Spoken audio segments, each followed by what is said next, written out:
What's up? Another day leveled up. It's your boy Salem, back with another one for you. Today we're going to be talking about why it's so important to fight for your authenticity.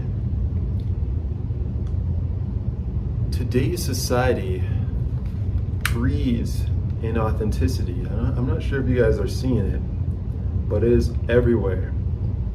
When we first grow up, as we're a child, we are placed into a school system who's literally trying to get us to go with their program,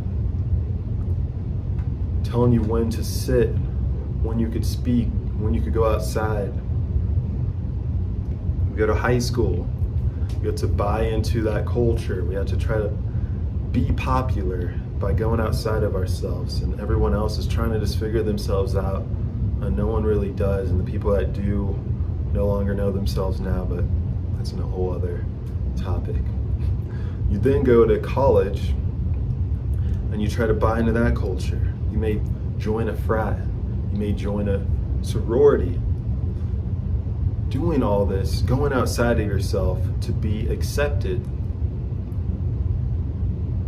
You have now social media, you have the filters everyone wears. They trying to learn these TikTok dances.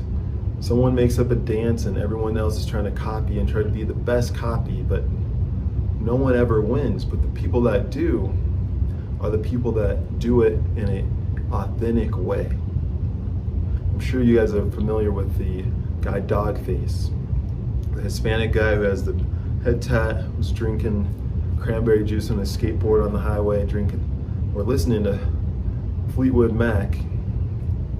A lot of you guys could argue that that was not too impressive, but what people fail to realize is that being authentic is more important. Being authentic is more important than it is to be impressive.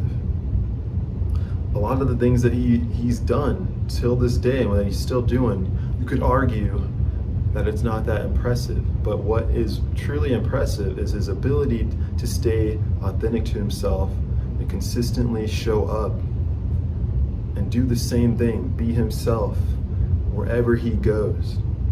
That's what we love about people. He's in commercials with Snoop Dogg, who's probably one of the other most authentic people on the planet. People will have him come on tracks and just be a feature on whatever it is they have, a cooking show, whatever it is, because he's just so authentic and brings this life and inspires everyone else to do the same. A lot of us, when we are authentic, we are truly happy, but a lot of us lose this happiness at a young age. A lot of us lose it around that middle school time, because that's when we're growing into ourselves. We're got these hormones. We're becoming a man. Women are becoming real women. So it's like you're trying to find yourself. You're listening to all this music, you have that teen angst, and you're just trying to be accepted. Is that what everyone else is listening to? Okay, I might listen to that. But then you might go home and retreat and listen to whatever you feel tuned to, and that's what I would do a lot of the times.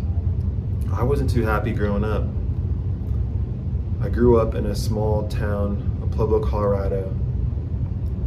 Not too many people that looked like me, unless they were my brothers or family. And because of that, I got a lot of heat for being different. So I tried not to be who I felt was just in there, that my soul. I just chose to be like everyone else. I'd keep my hair real short. I'd listen to what everyone else was listening to. I'd go home and retreat and listen to what I wanted to listen to, watch what I wanted to watch.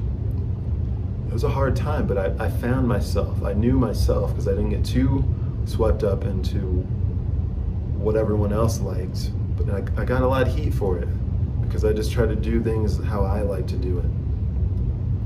And now I moved away, started to grow my hair out a bit, moved to a city where no one knew me. So anyone that has come into my life at this point likes me for me, because I'm just me. I have no choice but to be me. There's no culture for me to buy into but to become authentic and see if that works. And it's working. That's all I can say. Everything I do going forward is to allow myself to have more freedom to be myself. I don't like to wear suits. I can look good in a suit, but I don't like to wear a suit if I don't have to. I don't like to have a buzz cut if I don't have to. I don't have to worry about my hair all the time if I don't have to. I don't like to put too many products in my hair to have a curl or whatever. It's like, let it do its thing. People will like it. If they don't, they're not for me. If you sell out on yourself, who do you really have? You're gonna be walking around with a haircut you don't like, wearing the wrong clothes, listening to the wrong music, dating someone you don't want to date. You're sitting there, pretty much a drone at that point. You're soulless. So why do that to yourself? You're not placed on this earth to be a copy. You have something that you can contribute, so be authentic. Allow that authenticity to shine, because in doing so, you're going to inspire others to do the same and find their gift. Do what you have to do to maintain your authenticity. If you have to get a job doing whatever for a small period of time, do it so it could keep you in this form of happiness and make sure that you're authentic. A lot of people will take jobs that may be a little bit higher pay or maybe pleasing to their family or whatever, but it doesn't make them feel happy. They're being inauthentic. They're just trying to please others. Everything that people do is for a form of acceptance, and we lose ourselves in the process, and then we sit down and wonder where it all went wrong. And it's like, it's never just a night and day change. It's a continual progress. And I almost found myself in this loop of losing myself and trying to be accepted by friends and my girlfriend, and taking their opinions, even though they meant well, over my own.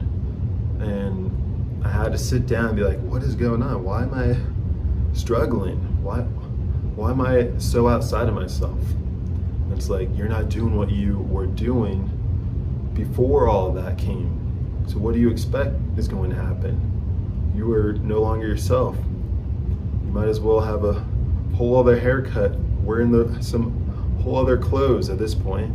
It's like, who are you? I didn't know who I was becoming, so I had to stop. I had to put a halt to things, and I had to declare, like, I am going to stay authentic. I don't need all the fancy things. I don't need all the most high-res cameras. If it comes, it comes, but I don't need it. I'm gonna do what works. I'll have that intro, I'll have the outro, but I don't need the most high quality camera equipment. I don't need all this type of business tactics. It's like, yeah, I'll get there, and I'll get it when it comes. But it's like, if that's not who you are, not everything that you hear, not all the advice is meant for you. But you have to know how to discern that, and that's where I love meditation. Meditation has always kept me on the right track. It's brought me back on track, and I'm sure it will keep me on track going forward, because you're able to discern if whose thoughts you're listening to. And sometimes you don't even want to listen to your own thoughts. When you actually sit down and be quiet your mind and be like, all right, that's just a thought, it's coming in, I'm gonna file that thought away. Is that my thought? No, that's someone else's thought. I'll file that away. They slowly stop coming in. And then you get to a point where it's like, no thought. But the importance of that practice is to realize whose thoughts you're listening to and command your own ship. You had to command yourself. Have you seen the game The Sims? If you've played the game The Sims, it's a clear depiction of how we could see ourselves. In that game, you're pretty much just trying to make this simulated character happy by doing certain things, and he has a happy meter. They're talking gibberish, whatever, and you just have to know what to give it to make sure it's happy. And our lives are no different. When you meditate, you're able to actually see yourself from this third person plane, almost as if you were looking down on yourself, like a simulated character, and you're able to know like what to tell it to get what it is you want, the end result that you want. When you declare who you want to be, and it involves helping others, I'm telling you, God and the universe will remove impossible obstacles. He will make sure you're able to stay authentic. He'll make sure the obstacles, the people, the places move out of your way, allow you to do what it is you need to do without you having to fight them for it. All you have to do when I say fight for your authenticity is know that there's going to be some heat. But what you're really doing is this holding frame long enough until the other people in this world have no other choice but to accept who you are, your authentic self. You won't even have to tell them. It's funny how like God will figure out a way to tell them without needing your own voice. I could go into all these stories, you wouldn't even believe me, that how people said they've had dreams to do this or that, and I believe God and the universe speaks to us through our dreams, and I feel like all you have to do is just know who you are,